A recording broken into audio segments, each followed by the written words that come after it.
Hello everyone. आज के class में हम देखेंगे कि पीएचपी के अंदर कंटेंट स्ट्रिंग्स क्या होता है, कॉन्कैट कैसे, कॉन्कैटिनेशन क्या होता है, हम इसको कॉन्कैटिनेट किसी स्ट्रिंग को कैसे कराते हैं।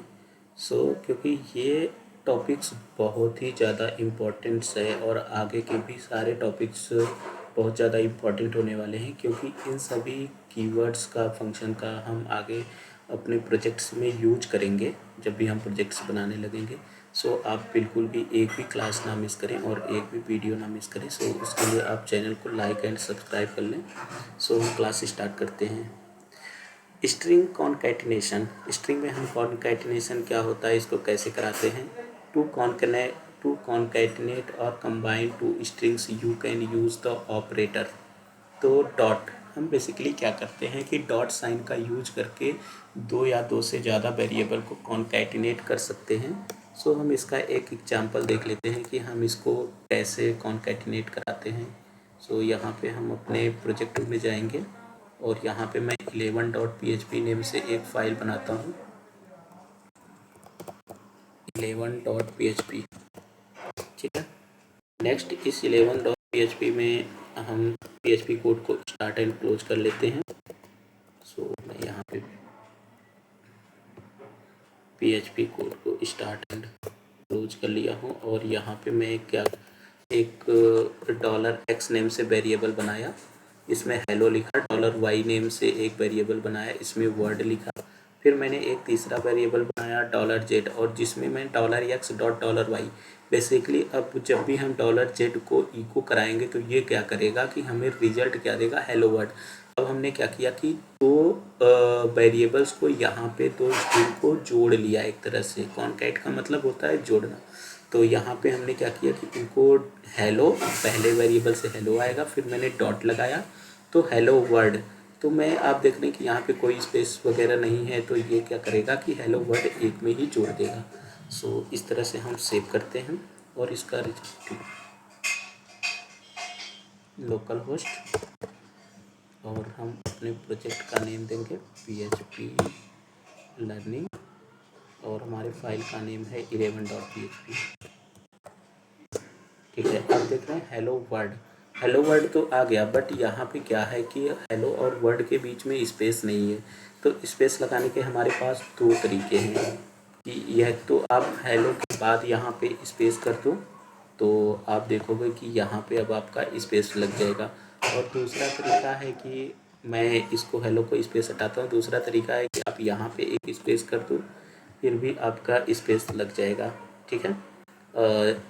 और तीसरा तरीका है कि मैं इसको अंडू कर देता हूँ और अभी दिखाता हूँ कि फिर से हमारा ये वर्ड एक में हो गया। अब हमारे पास तीसरा ऑप्शन होता है कि हम यहाँ पे डॉट लगा हुआ है तो सिंगल या डबल कोड का यूज करके इस तरह से एक मैंने क्या किया कि इसके बीच में एक स्ट्रिंग बनाया और देन यहाँ पे एक स्पेस लगा दिया। ठीक। अब हम देखते हैं कि यहाँ पे हमें क्या फाइंड होता है। आप देख रहे हैं फिर से ये स्पेस लग गया। तो हमारे पास 3 वे हैं स्पेस लगाने की। दोनों वेरिएबल्स के बीच में या तो फर्स्ट वाले के एंडिंग पॉइंट पे हम स्पेस लगा दें या सेकंड वाले के स्टार्टिंग पे पॉइंट पे स्पेस लगा के हम स्पेस बना सकते हैं, या हम एक और कॉन्कैटिनेशन करके स्ट्रिंग यहाँ पे लगा सकते हैं। मैंने क्या किया कि डॉलर के यहाँ पे क्या हो रहा है $x, फिर मैं डॉट साइन मतलब कॉन्कैट कर रहा हूँ। यहाँ पे सिंगल कोड या डबल कोड आप दोनों यूज कर सकते हैं। मैं कह रहा हूँ कि इस सिंगल कोड मतलब एक स्ट्रिंग से साथ कॉन्कैटिनेट हो और उस स्ट्रिंग में एक स्पेस लगाता हूँ। फिर मैं कहता हूँ कि $y मतलब एक ब्लैंक स्ट्रिंग के साथ में यहाँ पे क्या होगा कि $z में ये वैल्यू असाइन हो जाएगी हेलो वर्ड एक स्पेस के साथ में। आप किसी भी वैल्यू को स्ट्रिंग को कैसे कॉन्कैटिनेट करेंगे, आई थिंक आपको अंडरस्टूड हो गया होगा। नेक्स्ट हम यहाँ पे कुछ और एग्जांपल है उनको देख लेते हैं। The result of the example above hello world without a space you can add a space characters। यहाँ पे भी आप देख रहे हैं कि वही चीज़ बता रहा है कि आप यहाँ पे स्पेसेस इस तरह से लगा सकते हैं। And as easier way is by using the power of double quotes by surrounding the two variables in double quotes with white space between them. The white space will also present in the results। तो आप कह रहे हैं कि अगर आप double quote का use करते हैं और उस केस में भी आप वाइट स्पेस कर सकते हैं।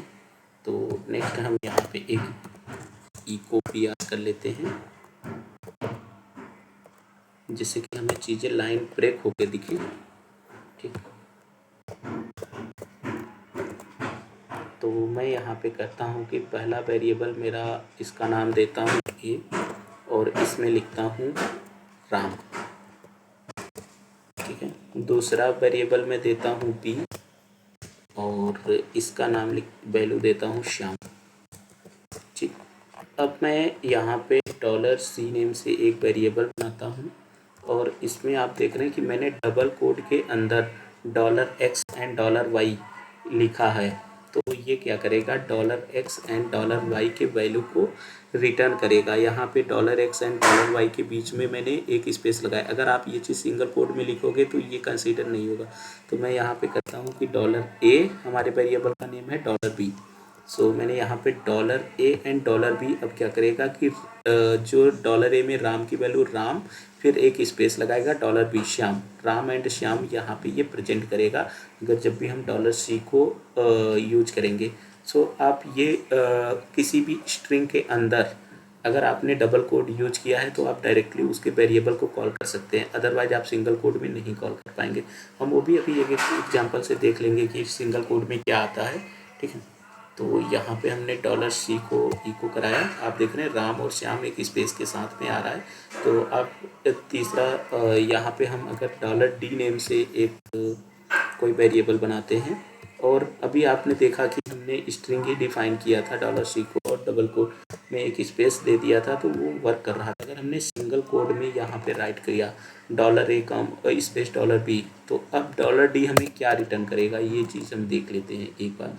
1 मिनट, हम $C यहाँ पे लगाएंगे और एक लाइन ब्रेक करते हैं, इको सी। हमने यहाँ पे लाइन ब्रेक कर लिया है। आफ्टर दैट यहाँ पे हम क्या करेंगे कि इको कराएंगे $D को। सो मैंने यहाँ पे $D को इको करा दिया है, और इसका रिजल्ट देखते हैं कि हमें क्या फाइंड होता है। आप देख रहे हैं $A स्पेस $B। बेसिकली अगर आप किसी भी वेरिएबल को सिंगल कोड के अंदर अगर आप दिखाओगे तो उसकी वैल्यू नहीं कंसीडर होगी, उसको एज ए टेक्स्ट वो कंसीडर करता है। तो यहाँ पे हमें टेक्स्ट ही दिखाएं। अगर आप सेम चीज़ डबल कोड के अंदर डिफाइन करते तो उस वेरिएबल की वैल्यू हमें डिफाइन होती। सो आई थिंक आपको ये अंडरस्टूड हो गया होगा। सो आज के क्लास को हम यहीं पे स्टॉप करते हैं। So please like and subscribe the channel, because कि आगे के चैप्टर बहुत ही ज़्यादा इम्पोर्टेंट है। Bye everyone, thank you so much.